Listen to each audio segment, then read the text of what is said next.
Welcome to This Explainer. Today, we're diving into the historic magnitude of Real Madrid's modern UEFA Champions League three-peat under Zinedine Zidane.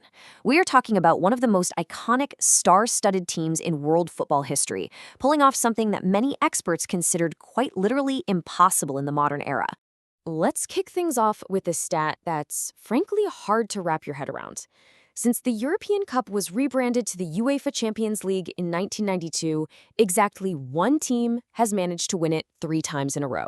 Sure, back in the old European Cup days of the 1950s or 70s, teams like Real Madrid themselves, Ajax, and Bayern Munich pulled off three-peats. But in the modern, ultra-competitive Champions League era, no one had even successfully defended their crown once, until this team came along. To understand how they did it, we're going to break this explainer into 4 quick parts: the impossible modern legacy, inheriting an elite squad, Zidane's tactical masterclass, and finally, the unstoppable three-peat. Let's get right to it. Part 1. The impossible modern legacy, the curse of the modern UCL. You see, getting to the mountaintop is one thing, but staying there, that is a whole different beast. Take a look at this. Legendary 90s teams like AC Milan and Juventus both reached 3 consecutive finals. But the three-peat? It slipped through their fingers. Milan lost to Marseille in 93 and Ajax in 95, only winning the one in between. Juve won in 96, but then lost to Borussia Dortmund and, ironically, Real Madrid in the following years. It just goes to show how physically and mentally draining it is to maintain that ultimate level of dominance. So that begs the million-dollar question, right? How on earth did Zinedine Zidane, a guy stepping into his very first senior managerial gig in January 2016 after Rafa Benitez was let go, how did he achieve what those legendary squads absolutely couldn't? I mean, he was managing the B team. He took over squads struggling in 3rd place in La Liga, trailing by a seemingly insurmountable 12 points. How do you turn that ship around? Well, that brings us to part 2, inheriting an elite squad, building on the foundation of La Decima. Now, here's the thing. Zidane didn't just demand the club buy a bunch of flashy new superstars. No, he used the incredible core he already had to absolute perfection. And remember, he knew the DNA of these guys intimately from being Carlo Ancelotti's assistant. Just look at this lineup. He had the holy midfield, the lethal BBC attack, and rotational depth so good, it was basically like having 2 starting 11s. And when you look at their squad building, it's actually the early strategic utility signings that were completely foundational. For instance, they activated Casemiro's €15 million buyback clause from Porto. $15 million. In today's market, that barely buys you a decent backup player, right? Throw in Lucas Vazquez for just a single million from Espanyol and bringing Marco Asensio back from loan. These weren't your typical headline-grabbing Galactico transfers, but man, did they matter. They gave Zidane the deep bench he desperately needed to survive 3 brutal European campaigns and keep his main guys completely fresh. Which leads perfectly into part 3, Zidane's tactical masterclass, from the 4-3-3 to the diamond. Okay, so Zidane initially relied on a 4-3-3 system, but it wasn't rigid at all. It was highly fluid. During the build-up phase, the midfield would totally shift. Luka Modric would drop deep into what we call a double pivot to securely anchor things, and that let Toni Kroos slide right into the left half space. That's that super dangerous pocket between the wing and the center of the pitch. From there, Kroos could basically ping a pass absolutely anywhere.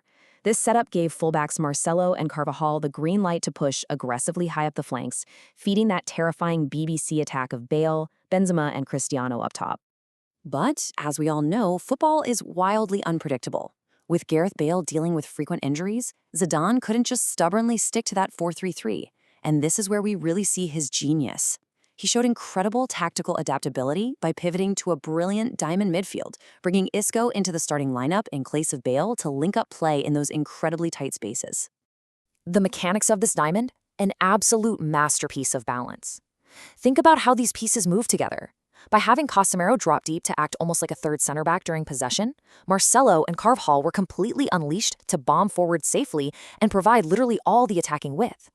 Meanwhile, Kroos and Modric are pulling the strings and setting the tempo, while Isco just floats freely in those little pockets of space like magic.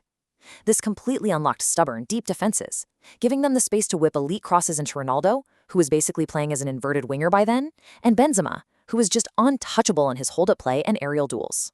All right, part 4, the unstoppable three-peat, conquering Europe year after year. So how did this all translate onto the pitch when the lights were brightest? Over 3 staggering years, they faced defensively elite units like Atletico Madrid and Juventus and a wildly explosive Liverpool team. And guess what? They found a way to tactically dismantle and outlast every single one of them on the biggest stage imaginable. Let's rewind to that 2015/16 season, Zidane's first half year. He completely silences the critics. Remember that massive 12-point gap we talked about? They surged back to finish just 1 point behind Barcelona, literally snapping Barca's incredible 39-match unbeaten streak along the way. Then came Milan, a gritty, tense Champions League final against Diego Simeone's Atletico Madrid. Sergio Ramos scores early, Atletico ties it up, it goes to penalties, and Cristiano Ronaldo, capping off a ridiculous 16-goal campaign, steps up and buries the winner. The foundation was officially poured. Then they followed it up with a breathtaking 2016-17 campaign. Honestly, this was the year they looked truly unplayable. A 40-match unbeaten streak, breaking Barcelona's old record, and a dominant La Liga title run. But the absolute crown jewel was the Champions League final against a legendary Juventus defense. Buffon, Barzagli, Bonucci, Chiellini, and Real Madrid just dismantled them 4-1. 2 goals from Ronaldo plus Casemiro and Asensio joining the party. Just like that, the modern Champions League curse was shattered. The title had been defended. Now, by the 2017/18 season, the incredible physical and mental toll really started to show domestically. They had a super sluggish start, falling a massive 31 points behind Barcelona, and Ronaldo even had to serve a 5-match ban. But in Europe, that pedigree just shined through anyway. This historic run gave us Ronaldo's majestic overhead kick against Juve and a nail-biting survival against Bayern Munich. Then, the final against Liverpool. After Mo Salah's unfortunate shoulder injury and those massive errors from goalkeeper Loris Karius, Gareth Bale comes off the bench. Within 3 minutes, boom. He unleashes one of the most iconic acrobatic bicycle kicks in football history, a 3-1 victory. The three-peat was complete. When you actually step back and look at the sheer numbers, it's mind-boggling. In just 2.5 years at the helm, Zinedine Zidane captured an astonishing 9 titles. Think about that for a second. He won more trophies in that time span than the total number of matches he lost. It was this perfect marriage of a manager who just completely understood the mentality of his locker room, flawless tactical balance, and elite players peaking at exactly the right time. So, as we wrap up this explainer, looking at the tactical brilliance of the perfectly executed Isco Diamond and the insane squad depth it took to survive 3 grueling years at the top, you really have to ask yourself a serious question. With the sheer physical demand and constant tactical evolution of modern football today, will we ever see a three-peat like this again? Think about it and keep exploring the incredible history of this beautiful game.